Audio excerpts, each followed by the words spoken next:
My family began a candle company on our dairy farm.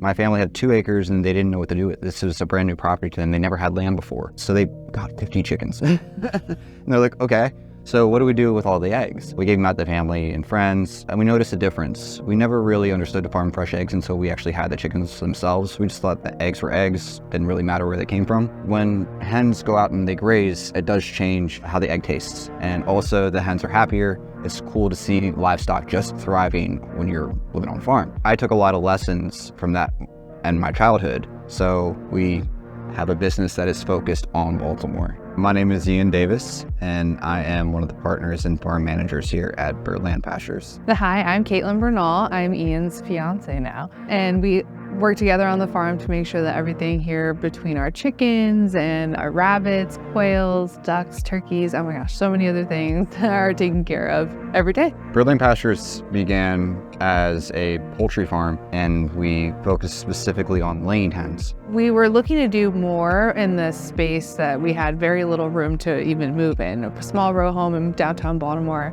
We were fortunate enough to work with our family to be able to move in with them for a little bit, which ended up leading us to get 20 chickens, and then from there kind of grew. We've had some trials and tribulations, but have since grown to now have hundreds of birds in the flock. They are the happiest hens, I think, probably in the state of Maryland, arguably. I think we're a little biased. As farmers, we don't have a lot to begin with. It's typically, the investment to get into it, to build the infrastructure is so high. Yeah. And so because of that, you have to be innovative and you have to find new ways of doing things. It rained one day and their food was wet, and I was like, can they eat this? Yeah, I wonder if they would eat this. So I dumped out some of the excess water and I left it out, and literally within 2 to 3 hours I walked back out and the bowl was empty. And they never eat food that fast. And it was also hot and it's beginning to ferment. Yeah, right? So they just loved it, and I was like, there has to be something to this. And I started researching and I was like, oh yeah, there actually is, and it halved our feed costs at the time, and it was really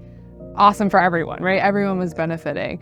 Now we're at a scale where we can't continue to do that unless someone out there can help us come up with some machinery or something to help us actually ferment the feed in, tons instead of just 5-gallon buckets at a time. But nothing's like an impossibility, right? We still are looking at that fermented feed system to come back over. We learned so many lessons within that first year, and using advice from people who have been doing it for a very long time. The mentor farmers who have got us through here, we would not be here without so many people. Farming is one thing, but being a livestock or a chicken farmer specifically is completely different from being a cattle farmer or someone who grows vegetables or other crops. We were trying to learn more about the holistic aspects of farming so that we can move to a space like this and be able to do things like the orchard and know what it means to test your soil, what the pH levels should be for different crops and things like that.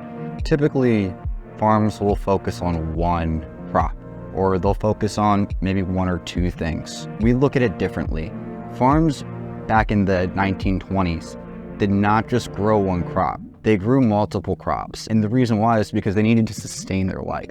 We've seen a decrease in local food production. Grocery stores not really having local options. So we wanted to see an easy and affordable way to provide those options at the local farmers market. Our approach to farming is to tackle multiple ways of farming at the same time. Regenerative farming is wonderful.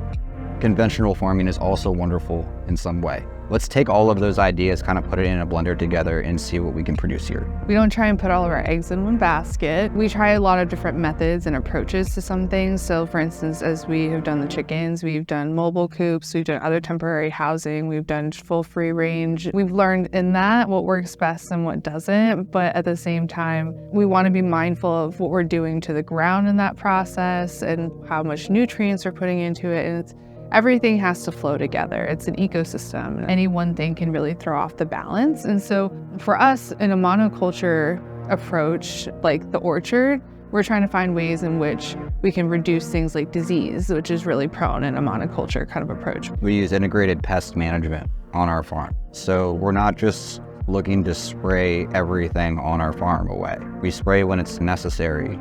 We also look at pheromone traps to see what kind of insects.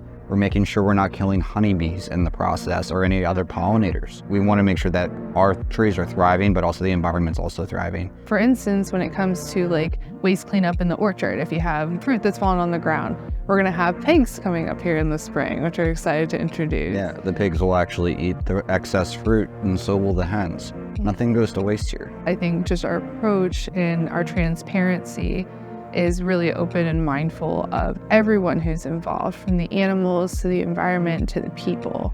We try to make sure that everything we do is an open book, right? And that not only can you see it yourself, but you can also learn how to do it yourself here. We don't want We're not hiding anything. We're not hiding anything from anybody, right? We want you to come over here and we want you to see what's going on here. I think that's what we're most mindful of, is like the ground is so important to us because it's kind of where everything starts, right? For everyone, for us as individuals, as humans, for our cats, for our dogs, but everyone just depends on the ground. So that's our number one focus, and we don't want to see other people treating the ground poorly. I've also seen a lot of farms, especially at market, who will tend to mislabel some of the things that they're selling.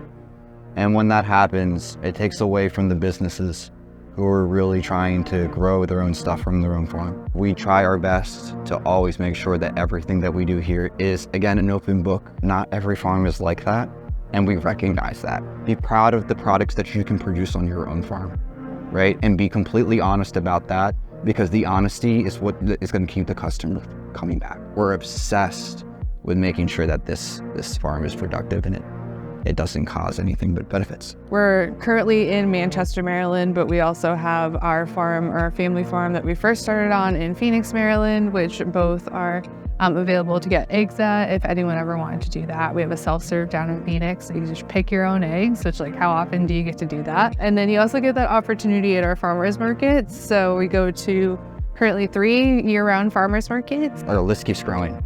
So we're going to continue to add more farmers markets to our list on our website on birdlandpastures.com. You can order your eggs online and get in touch with us if you want to ever come pick up here. And then we also have other products like the candles that we sell as our family. And we're going to have other things that we add later this season, like the honey and whatnot. So again, like, one thing I really want to stress is, like, this is not just Ian and I. So many people involved in the process, again, from customers and other folks, but really, like, our whole family has been so involved. My mother and father have been absolutely critical to this operation. Exploring just all these different ways of making the entire family legacy of the farm better for everyone, for ourselves, for the community, and pass this on, hopefully. We do hope that this is something that stays in our family for many generations. Yeah, we do.